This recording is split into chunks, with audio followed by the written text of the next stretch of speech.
বাদ দিই, যখন টপ ম্যানেজমেন্টে আসা শুরু হয়েছে তখনই আপনাদের সাথে কথা হয় এবং আমি খুব নিবিড়ভাবে ব্যাংকিং সেক্টরটাকে পর্যবেক্ষণ করি এবং আপনাদেরকে আগেও বলেছি এই দেশে ব্যাংকিং সেক্টরে ফার্স্ট প্যাথোলজিক্যাল রিপোর্ট কিন্তু সাংবাদিকরা দেয়।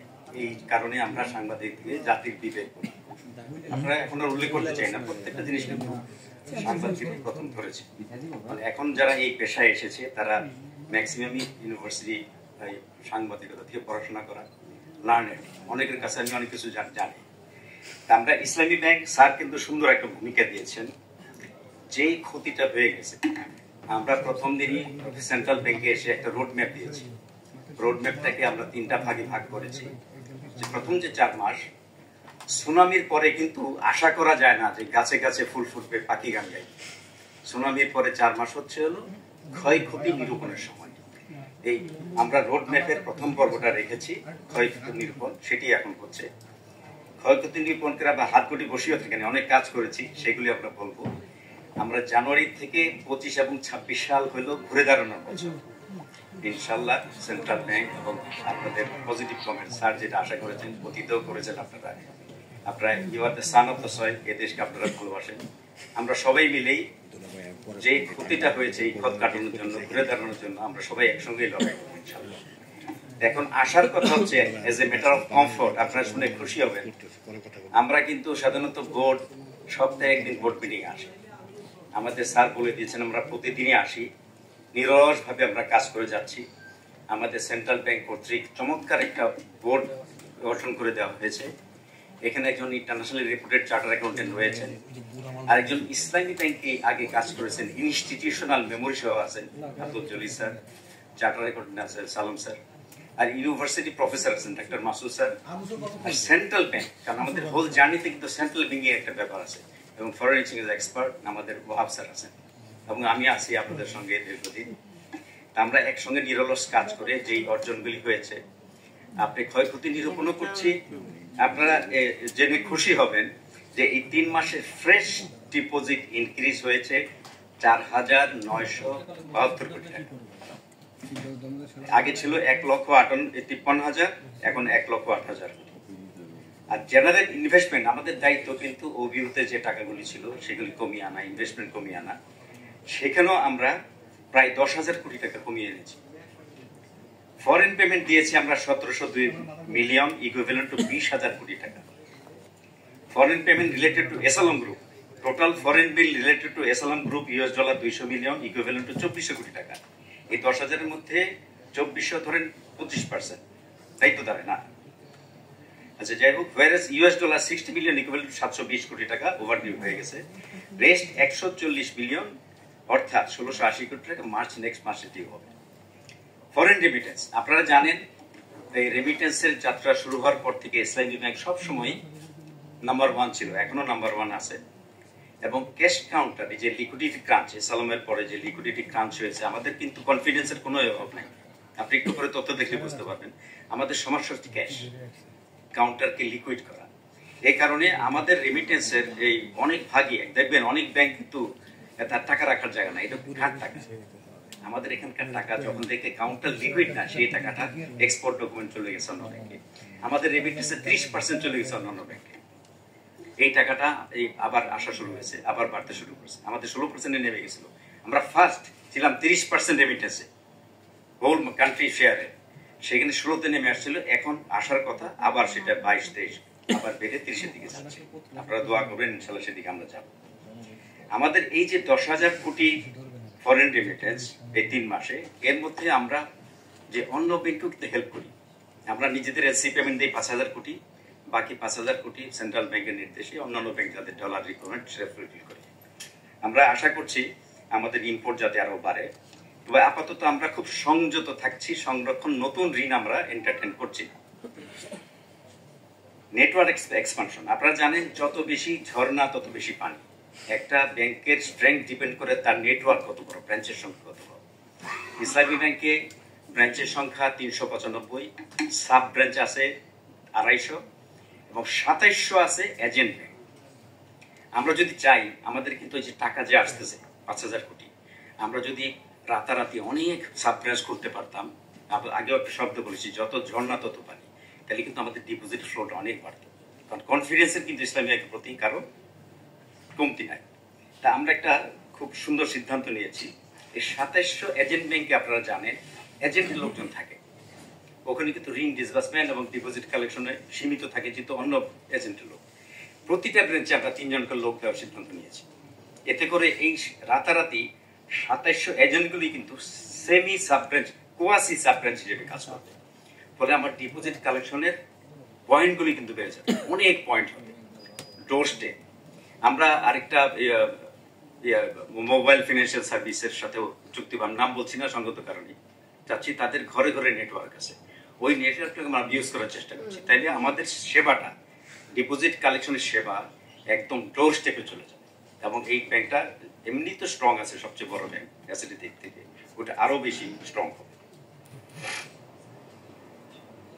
এনগেজমেন্ট আমরা প্রথম দিনই করছিলাম, আপনারা প্রশ্ন করেছিলেন আমরা শাস্তি দিয়ে যাচ্ছি না কেন আইনগত ব্যবস্থায়। আমরা 4টা ইন্টারন্যাশনালি রিপোর্টেড অডিট ফার্মকে নিয়োগ করেছি প্রথম দিনই, তারা কাজ করছে এবং সম্ভবত ডিসেম্বরের দিকে ওয়ার্ল্ড ব্যাংক আমাদের এই জয়েন করবে। তখন অন্য ব্যাংকের ক্ষেত্রে যাই ঘটুক, ওয়ার্ল্ড ব্যাংক কিন্তু প্রচুর কোয়ালিফাইড ডাটা পাবে, অডিটেড ডাটা পাবে, তাই তাদের কাজ করতে আমাদের হয়তো ভুল ত্রুটি থাকতে পারে, তখন কাজ করতে সুবিধা হবে।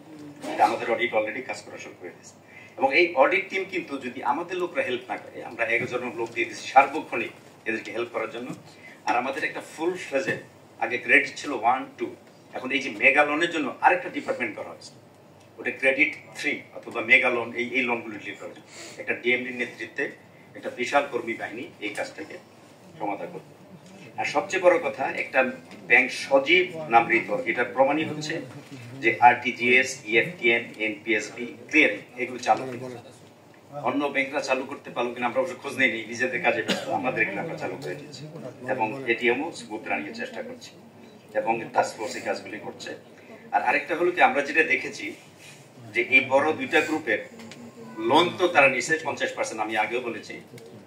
এখন তারা যে এলসি খুলেছিল সেই বিলগুলো একটু আগে আপনারা দেখেছেন, সেগুলো কিন্তু আমরা পেমেন্ট করে দিয়েছি।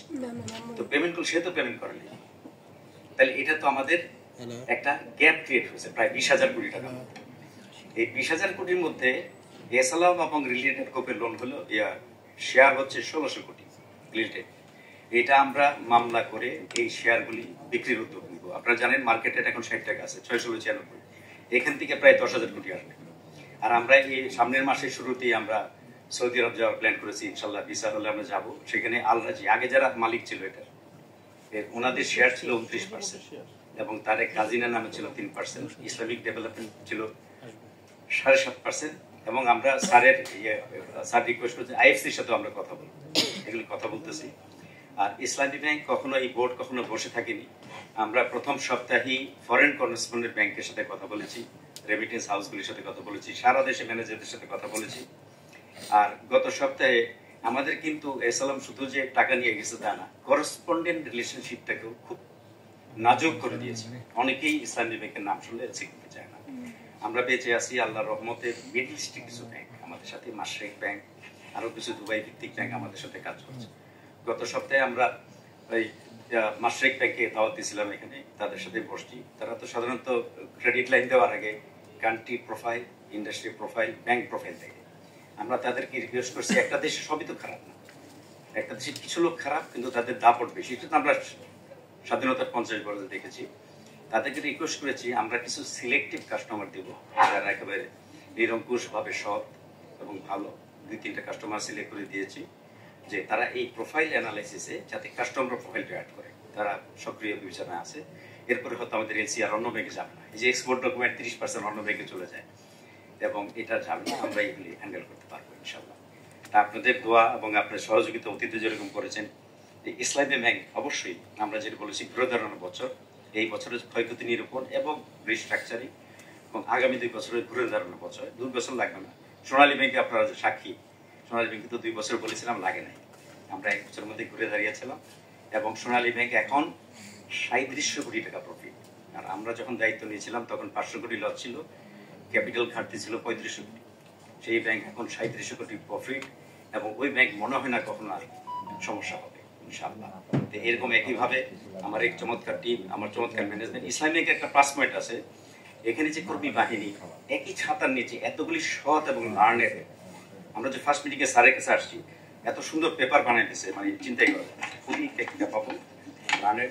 কিন্তু ওই 7 বছরে কিন্তু সেখানেও থাবা বসানো হয়েছে, আজে বাজে লোক কিছু ঢুকানো হয়েছে। সেটা আমাদের সুন্দর একটা প্ল্যান আছে। আমরা এই 20,000 কোটি যে বাকি 10,000 থাকলো, আমরা চেষ্টা করবো সেন্ট্রাল ব্যাংক বিএসএসি এর পারমিশন নিয়ে শেয়ার ইস্যু করতে। আমি পরীক্ষামূলক ভাবে ইসলামী ব্যাংক এখনো প্রিয় কিনা, আমি একদিন কাস্টমারদেরকে ফোন করছি সবাইকে যে আমার মসজিদের ছাদ ঢালাই হবে, সিমেন্ট পাঠান। তারা বুঝছে কি চাই আমি, একজনে 40 কোটি, একজনে 1300 কোটি টাকা কালেক্ট হয়েছে একদিনে। তার মানে বোঝা গেল এই ব্যাংকের প্রতি মানুষের আস্থা আছে। এটা যদি খারাপ ব্যাংক হইতো যে 1300 কোটি দিল ফেরত দিতে পারবে না, তাহলে কেউ টাকা দিত না। এবং এদের কারা কারোর সাথে কথা বলছি, ভালো ক্লায়েন্ট, তারা কিন্তু শেয়ারের ডিমান্ড থাকাতে কিন্তু 60 টাকা তুলছে, 30 টাকা ছিল। ফলে আমরা শেয়ার বিক্রি করেও যদি সেন্ট্রাল ব্যাংক এবং বিএসএস এর মধ্যে দেয়, আমরা ওখান থেকেও আরো 10,000 কোটি, পুরোনো শেয়ার বিক্রি করে 10,000, নতুন শেয়ার থেকে আমরা 20,000 কোটি ওই আর যখন একবার এই আপনারা দেখছেন গ্রামে টিউবওয়েল কি হয়, টিউবওয়েলে যখন ভ্যাকুয়াম ক্রিয়েট হয় তখন কিন্তু পানি দিলে হয় না, এখানে মানে সাফিসিয়েন্ট পানি দিতে হয় পানি পর্যন্ত। ওইটা হইলে এই 20,000 কোটি লেগে একটা, এটা হয়ে গেলে দেখবেন তখন অফুরন্ত পানি আসতেছে। আপনি পদ্মা নদী দেখেন, একই পদ্মা নদী রাজশাহীতে কিন্তু ভালো, কিন্তু মাওয়া পয়েন্টে 1 কোটি কিউসেক পানি প্রতি সেকেন্ডে চলে যায়। আবার পরবর্তীতে আবার 1 কোটি কিউসেক পানি আসে, এখানে সবসময় না পৌঁছানো অনেক গভীর থাকে। কিন্তু যেহেতু ফারাক্কার কারণে রাজশাহীতে পানি আসে না, ওখানে কিন্তু সবসময় শুকনাই থাকে। তাই ইসলামী ব্যাংক কিন্তু অলরেডি মাওয়া পয়েন্ট, এটা যদিও ব্যাংকিং সেক্টরের একটা ব্যাংক, এটা কিন্তু রাজশাহীর পদ্মা না, এটা হচ্ছে মাওয়া পয়েন্টের পদ্মা। এখানে পানির ফ্লো আছে, ওই 20,000 কোটি যদি দেওয়া যায়, নতুন আরো ফান্ড আসবে। এটা সম্ভবত এখন আছে 1,56,000, এটা 2 লক্ষ কোটি ছাড়া যাবে। এবং এটা শুধু বাংলাদেশ না, এশিয়ার মধ্যে স্ট্রংগেস্ট ব্যাংক হবে ইনশাআল্লাহ।